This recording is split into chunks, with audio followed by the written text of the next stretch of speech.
तकरीबन 40 सेंटर्स हमने तमाम जितने भी हॉस्पिटल्स हैं, PHQ hospitals, RHCs, even BHU के सतह पे भी हमने कायम किए हैं। इस वक्त हम तकरीबन 55,000 लोगों को DA खान में कोविड की वैक्सीन लगा चुके हैं। फ़िलहाल थोड़ी सी वैक्सीन की अभी कमी का सामना है हमें, तो इंशाल्लाह वो अगले हफ्ते से दोबारा हमारे पास वैक्सीन वाफिर मकदार में आ जाएगी। जी बिल्कुल, इस वक्त सूबे में सबसे ज़्यादा वैक्सीनेशन सेंटर्स हमारे पास DA खान में मौजूद है। इस वक्त हमारा फोकस कोशिश ये है कि जल्द अज जल्द हमारे स्कूल का स्टाफ है, हॉस्पिटल का स्टाफ है, उनको वैक्सीनेट करें ताकि हमारे स्कूल खुल जाएँ, यूनिवर्सिटियाँ खुल जाएँ, हमारे बाज़ार खुल जाएँ। हम लोगों से हमारी ये रिक्वेस्ट है कि आप वैक्सीन करें, आपके इंतज़ामात हमारी तरफ से पूरे हैं। अवेयरनेस कैंपेन्स के लिए हमने मल्टीपल स्टेप स्ट्रेटजी फॉरवर्ड की। तो जितने भी सरकारी मुलाजमीन हैं, जिसमें मैं ख़ुद भी शामिल हूँ, तो हम सब ने वैक्सीनेट करवाया। और लैपटॉप्स वगैरह भी जो है ना, उन सेंटर्स पे हम प्रोवाइड करने की कोशिश कर रहे हैं। कहीं पे कंप्यूटर्स प्रोवाइड किए हैं। SOPs की वायलेशन जो भी करता है, तो हमारे पास NDMA एक्ट के तहत गवर्नमेंट ने इख्तियारात दिए हैं कि आप मैजिस्ट्रियल पावर्स इस्तेमाल करते हुए उनको फौरी तौर पे जुर्माना भी कर सकते हैं और उनको जेल भी भेज सकते हैं। जो मौके पे मौजूद होगा, जो रिस्पॉन्सिबल है, जो है कार्रवाई उसके खिलाफ होती है। अगर किसी बैंक में कोताही हो रही है, तो पूछा उसके मैनेजर से जाए।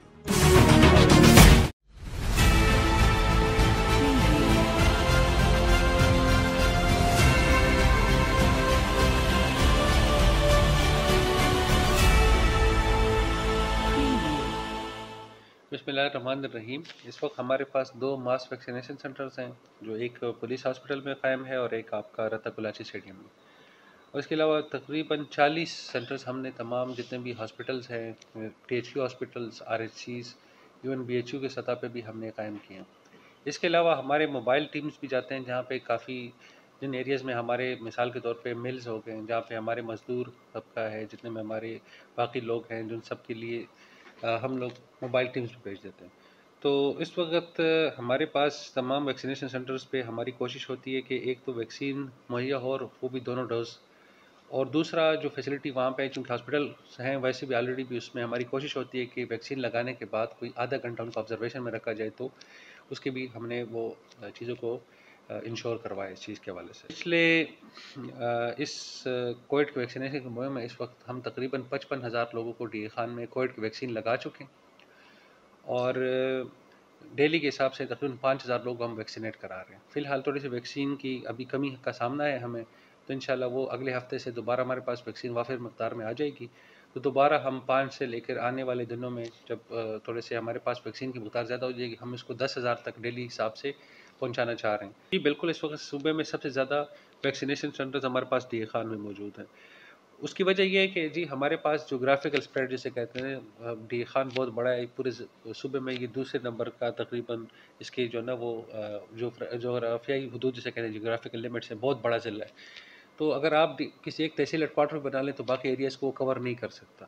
इसलिए फिर हमने यही बेहतर समझा कि हम जाके BHU के लेवल पे करवा लें, कि वैक्सीन को एक ख़ास टेम्परेचर पे आप रखना है, तो उनको वैक्सीनेशन के लिए हमने रेफ्रिजरेटर्स के मुहैया किए हुए हैं। वहाँ पे सोलर सिस्टम जहाँ पे नहीं है, उसको बेहतर बनाया हमने। कोशिश की है कि वहाँ पे पानी पीने का पानी अवेलेबल हो। इसके अलावा जो मरीज़ हैं, जहाँ जिनको वैक्सीनेट किया जाए, उनके लिए हमने बेड्स लगवाएँ। तो ये वाली बात कि मैं ये नहीं कहता कि कोई बहुत बड़ा फैसिलिटेशन जो है ना नॉर्मल हॉस्पिटल्स के ऊपर की गई है, लेकिन जो हमारे मास वैक्सीनेशन सेंटर्स हैं, उसके ऊपर हमने काफ़ी ज़्यादा उसमें हमने चेंजेस लाए। जिस तरह रत्ता कुलाची स्टेडियम में, वहाँ पे हमने काफ़ी ज़्यादा बेड्स रखे हुए हैं, पीने का पानी मुहैया किया हुआ है, वहाँ पे इंटरनेट के कनेक्शंस दिए हुए हैं। इसके अलावा जैसे आप बता रहे हैं कि एक्स्ट्रा सहूलियात, तो तमाम BHUs को हमने इंटरनेट की हमने फैसिलिटेशन भी दे दी है, डिवाइसेस के ज़रिए या किसी और तरीके से, ताकि वो अपनी डेटा अपलोड कर सकें। जितने भी हमारे पास मास वैक्सीनेशन सेंटर हैं, उनको हमने जनरेटर भी मुहैया किए हुए हैं। हमारे पास 2 मास वैक्सीनेशन सेंटर है, जैसे पहले अर्ज़ किया। एक है आपका पुलिस हॉस्पिटल, वहाँ पे भी जनरेटर मौजूद है, और दूसरा हमारा है रत्ता कुलाची, वहाँ पर भी मौजूद है। लोगों से हमारी ये रिक्वेस्ट है कि आप वैक्सीन करें, आपके इंतज़ामात हमारी तरफ से पूरे हैं। कि जो कोविड के SOPs है, वो डिपेंड करती है इस चीज़ के ऊपर कि आपकी पॉजिटिविटी रेट क्या है। पिछले 3 दिनों से तो हमारी ज़ीरो पे आ गई है। अगर आपकी 3 से 5% तक, तो आप अवेयरनेस पे चलते हैं। आप बाज़ार में को 1 दिन के लिए बंद रखते हैं, पहले 2 दिन था, अब 1 दिन पे आ गया। ट्रांसपोर्ट इंटरसिटी खुल गई है, वो भी ख़ास हद से ज़्यादा आप नहीं छोड़ते, मतलब कोशिश करते हैं कि गाड़ी में बंदे कम रख लें। उसके अलावा आप इंडोर इवेंट्स यानी शादी हाल, उनको आप डिस्करेज करते हैं। कोई ऐसी चीज़ जहाँ पे बहुत ज़्यादा लोगों का जमघटा हो, तो उसको आप वो करते हैं।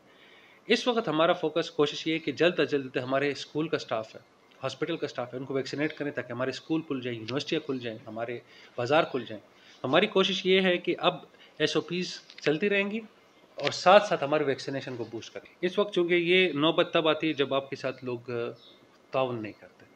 अगर 5,000 लोग डेली बुनियाद पे वैक्सीनेट करवा रहे हैं, इसका मतलब है कि लोग ताउन कर रहे हैं। मैं इसको नज़र से देखता हूँ। हाँ, अगर अब एक दफ़ा हमारी वैक्सीनेशन स्टार्ट हो गई और कोई बंदा इसका इनकार करता है या कोई और करता है, फिलहाल हम वॉलंटरी पे चल रहे हैं।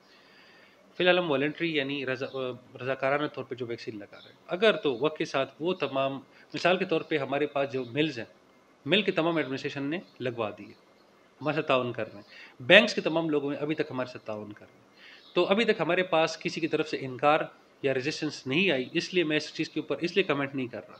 हाँ, आएगी उसके बाद हम कानून के मुताबिक इस पे निपटेंगे। गवर्नमेंट ऑफ खैबर पख्तूनख्वा की तरफ से मास वैक्सीनेशन जो है ना ड्राइव करने की हमें डायरेक्शंस आई थी, और उस सिलसिले में हमने जो एफ़र्ट लगाए, उस एफ़र्ट की बुनियाद पे जो भी स्टॉक अवेलेबल था वो स्टॉक कंज्यूम हो चुका है। और दूसरा स्टॉक जो है उसकी रिक्वेस्ट के लिए जैसे ही वो स्टॉक कंप्लीशन की तरफ जा रहा था, तो हमने दूसरे स्टॉक की जो है रिक्वेस्ट आगे फॉरवर्ड कर दी है। इसमें जो है सरकारी मुलाजमीन, हमारे लेबर और हमारी जो आवाम जो उस मास वैक्सीनेशन ड्राइव का हिस्सा बनी है, वो सारे के सारे वैक्सीनेट हो चुके हैं। अवेयरनेस कैंपेन्स के लिए हमने मल्टीपल स्टेप स्ट्रेटजी फॉरवर्ड की। सबसे पहले जो गवर्नमेंट की तरफ से डायरेक्शंस थी वो ये थी कि जितने भी सरकारी अमला जो भी है उसको वैक्सीनेट किया जाए, ताकि लोगों में से जो ये रिजेंटमेंट है वो सरकार की तरफ से ही ख़त्म की जा सके। तो जितने भी सरकारी मुलाजमीन हैं, जिसमें मैं ख़ुद भी शामिल हूँ, तो हम सब ने वैक्सीनेट करवाया, और उसके बाद हमारी जो फैमिलीज़ हैं उनको हमने आगे वो मैसेज परस्यू करना शुरू। जी हाँ, बिल्कुल जी। कोशिश अपनी तरफ से पूरी की गई है कि हर सेंटर पे जो एसओपीज़ हैं वैक्सीनेशन के, उनको फ़ॉलो किया जाए। मोस्टली हमारा जो हेल्थ का सेटअप है हमने उसी को यूटिलाइज़ किया है, जिसमें आपके बीएचयूज़ आ जाते हैं, आपकी सिविल डिस्पेंसरीज़ आ जाती हैं, आपकी तहसील हेडक्वार्टर्स की हॉस्पिटल्स आ जाती हैं या सिविल हॉस्पिटल्स आ जाती हैं। तो वहाँ पे क्योंकि हमारे पास बेड्स और सेपरेट रूम्स और उसके बाद जो आपकी फ़र्स्ट एड की सहूलियात और डॉक्टर की अवेलेबिलिटी होती है, वो हम इंश्योर करके उसी के बाद वैक्सीनेट करते हैं। जो हमारे वैक्सीनेशन सेंटर्स हैं, हमने कोशिश की है कि पहली बात तो उनका एक वेल मेंटेन टेम्परेचर होता है, जो एक मशीनरी होती है। आपने अगर कभी विज़िट किया हो डिफरेंट वैक्सीनेशन पॉइंट्स को, जो हमारे पोलियो के हैं, मीज़ल्स के हैं, तो वहाँ पे हमारी मशीन्स प्रोवाइडेड होती हैं गवर्नमेंट की तरफ से। उन मशीन्स में तकरीबन कोई 24 या 48 घंटे का बैकअप होता है, जो कि उसको उसी टेम्परेचर पे मेंटेन रखती हैं वैक्सीन्स को। तो वो जो है, जो लाइट का जो इशू है, वो 12 घंटे यहाँ पे शेड्यूल्ड लोड शेडिंग है।